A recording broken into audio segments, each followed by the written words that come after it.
Chairman supreme judicial council قاضی فیاض عیسیٰ نے سوال کیا کہ ایک شخص کو 2 پلاٹس کیسے دیے، تو ظفر اقبال نے جواب دیا کہ ایک پلاٹ ہم نے، دوسرا ہمارے پارٹنر سپریم کورٹ بار نے مظاہر نقوی کو دیا۔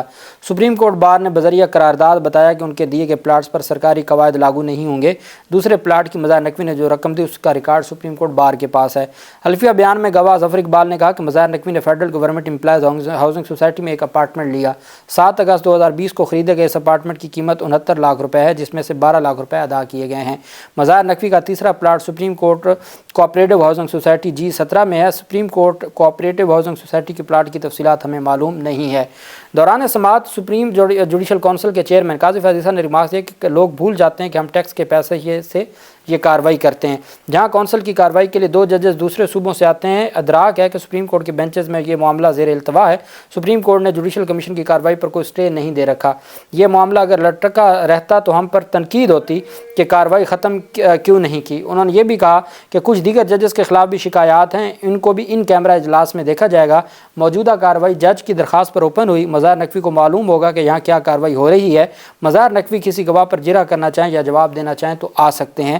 ساتھ ہی سپریم جوڈیشل کونسل نے مزید کارروائی غیر معینہ مدت کے لیے ملتوی کر دی۔ یہ مظاہر نقوی کے خلاف کارروائی ہے جس کو اس طریقے سے آگے بڑھایا جا رہا ہے اور چیزوں کو دیکھا جا رہا ہے، اور اب دیکھنا یہ ہے کہ عدالت اس سارے معاملے کو کیسے دیکھنا ہے اور عدالت اس سارے معاملے کو کس طریقے سے ڈیل کرے گی۔ دوسری جانب پاکستان تحریک انصاف کی جو اہم پریس کانفرنس آج جاری ہے، جس میں پاکستان تحریک انصاف نے انٹرنیشنل میڈیا سے گفتگو کر کے اپنے جو خدشات ہیں وہ سامنے رکھے جا رہے ہیں۔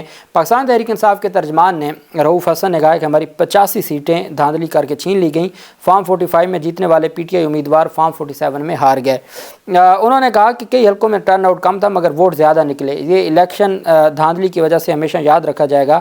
فارم 45 میں جو امیدوار جیت گئے تھے وہ فارم 47 میں ہار گئے تھے۔ ساتھ ہی جو پی ٹی آئی رہنما شاندانہ گلزار نے دعویٰ کیا کہ پنجاب میں 155 نشستیں جیتیں، 55 دی گئیں، 100 نشستوں پر دھاندلی کی گئی اور ریحانہ ڈار رات تک جیت رہی تھیں اور ان کو دن میں ہرا دیا گیا۔ سلمان اکرم راجہ صاحب نے کہا کہ الیکشن میں دھاندلی کے خلاف ہیں، الیکشن میں دھاندلی کو روکنے کے لیے آواز بلند کر رہے ہیں۔ الیکشن مہم میں ہر روز ہمارے ورکرز کو اٹھایا جا رہا تھا، الیکشن مہم میں ہر روز ہمارے کارکنان کو گرفتار کیا جا رہا تھا۔ عوام نے 8 فروری کو بڑی تعداد میں پی ٹی آئی کو ووٹ دیا۔ سلمان اکرم راجہ صاحب نے کہا کہ ہم سے بلے کا نشان چھینا گیا۔ 8 فروری کو عوام نے بڑی تعداد میں ووٹ دیے۔ عوام نے تاریخی ووٹ دیا جس پر انہیں خراج تحسین پیش کرتے ہیں۔ جمہوریت پر کھلا حملہ کیا گیا۔ انہوں نے کہا کہ اگر جعلی نتیجے بنانے ہیں تو الیکشن کا کیا فائدہ؟ اپنے حلقے میں 1 لاکھ ووٹ سے جیت رہا تھا، عوام نے ہمارے امیدواروں کے انتخابی نتائج یاد رکھے اور ووٹ دیا۔ سلمان اکرم راجہ صاحب نے کہا کہ عام انتخابات سے پہلے بلے کا نشان چھینا گیا، عوام نے تاریخی ووٹ دیے، خراج تحسین پیش کرتے ہیں۔ الیکشن سے قبل پارٹی کا نشان لے کر عوام کو مشکل میں ڈالا گیا۔ انہوں نے کہا کہ پولنگ سٹیشن سے لے کر RO آفس تک دھاندلی کی مثال بنائی گئی۔ عوام نے ہمارے امیدواروں کے انتخابی نشانات یاد رکھ کر ووٹ دیے۔ الیکشن سے پہلے انتخابی نشان لے کر عوام کو مشکل میں ڈالا گیا۔ سلمان اکرم راجہ نے کہا کہ 8 فروری کو عوام نے ووٹ دیا، رات کے اندھیرے میں مینڈیٹ چوری کیا۔ عالمی میڈیا دنیا کو بتائے پاکستانی عوام کو حق حکمرانی سے محروم رکھا گیا ہے۔ ان کا کہنا تھا کہ پی ٹی آئی نے عام انتخابات میں ریکارڈ ووٹ حاصل کیے، رات کی تاریکی میں مینڈیٹ چوری کیا گیا اور عالمی میڈیا دنیا کو بتائے پاکستانی عوام کے ساتھ کیا ہو رہا ہے۔ ریحانہ ڈار نے کہا کہ مجھے بالوں سے گھسیٹا گیا، خواجہ آصف سے مل کر مجھ پر ظلم کیا گیا، میں ظلم کے خلاف ڈٹ کر کھڑی ہوں، میرا سیاست سے کوئی تعلق نہیں، ایک گھریلو خاتون ہوں اور یہ میرا نہیں عمران خان کا ووٹ تھا، میں الیکشن جیت گئی تھی، مجھ پر تشدد ہوا، مجھے دھکے دیے گئے۔ انہوں نے کہا کہ خواجہ آصف نے ڈی پی او کے ساتھ مل کر مجھ پر ظلم کرایا، ڈی پی او RPO کی جانب سے مجھ پر ظلم کیا گیا، سیالکوٹ کی عوام نے میرا ساتھ دیا۔ ریحانہ ڈار نے کہا کہ کسی کی ماں اور کسی کی بیٹی پر ظلم نہ کرو، ماں کی بد دعا عرش تک جاتی ہے، میں چیلنج کرتی ہوں میرے ساتھ دوبارہ الیکشن لڑ لیں، خواجہ آصف سے مل کر خواجہ آصف پھر بھی ہار جائے گا۔ اسی طریقے سے جو خرم شیر زمان نے کہا کہ پی ٹی آئی کو کراچی کی عوام نے ووٹ دیا، پی ٹی آئی کی نشستیں MQM کو تحفے میں دی گئیں۔ خرم شیر زمان سندھ کے علاقوں سے جہاں PP جیت رہی تھی وہاں کے نتائج جاری ہو رہے تھے۔ خرم شیر نے کہا کہ کراچی کے نتائج کی کوئی بات ہی نہیں ہو رہی۔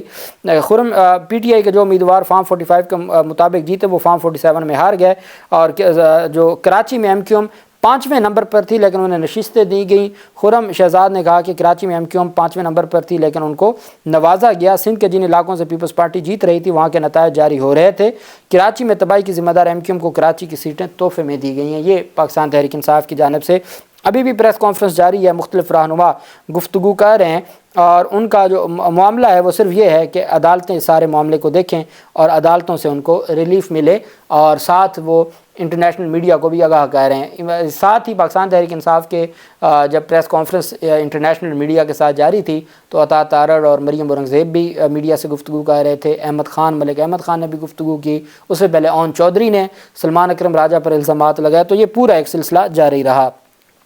سپریم کورٹ آف پاکستان میں 8 فروری 2024 کو ہونے والے عام انتخابات کالعدم قرار دینے کی درخواست کو ٹیک اپ کرتے ہوئے سماعت کے لیے مقرر کر دیا ہے۔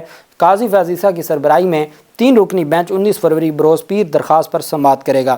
درخواست 4 روز قبل سپریم کورٹ میں دائر کی گئی تھی۔ درخواست علی خان نامی ایک شہری کی جانب سے دائر کی گئی، جس میں وفاقی حکومت اور الیکشن کمیشن کو فریق بنایا گیا تھا، اور اس میں استدعا کی گئی تھی کہ 8 فروری کو ہونے والے انتخابات کو کالعدم قرار دیا جائے اور 8 فروری کے انتخابات کے نتیجہ میں حکومت بننے کے عمل کو روکا جائے۔ درخواست میں کہا گیا تھا کہ عدلیہ کے زیر نگرانی 30 روز میں نئے انتخابات کروانے کا حکم دیا جائے اور دھاندلی، الیکشن فراڈ کی تحقیقات اور ذمہ داریوں کے خلاف کارروائی کے احکامات دیے جائیں۔ اب چونکہ پاکستان تحریک انصاف کل ہفتے کے دن دھاندلی سے متعلق احتجاج کرنے جا رہی ہے، پاکستان تحریک انصاف نے فضل الرحمان کی جماعت سے بھی ملاقات کی، آج جماعت اسلامی سے ملاقات بھی ان کی طے ہے، تحریک لبیک کے ساتھ ملاقات کریں گے۔ وہ تمام جماعتیں جو انتخابات میں دھاندلی کی بات کر رہی ہیں، پاکستان تحریک انصاف ان کے پاس جا رہی ہے اور ان سے استدعا کر رہی ہے کہ اس دھاندلی کی تحریک میں ہمارے ساتھ شامل ہوں، اور عوام کا جو مینڈیٹ ہے وہ عوام کو ملنا چاہیے اور عوام کو واپس دیا جائے۔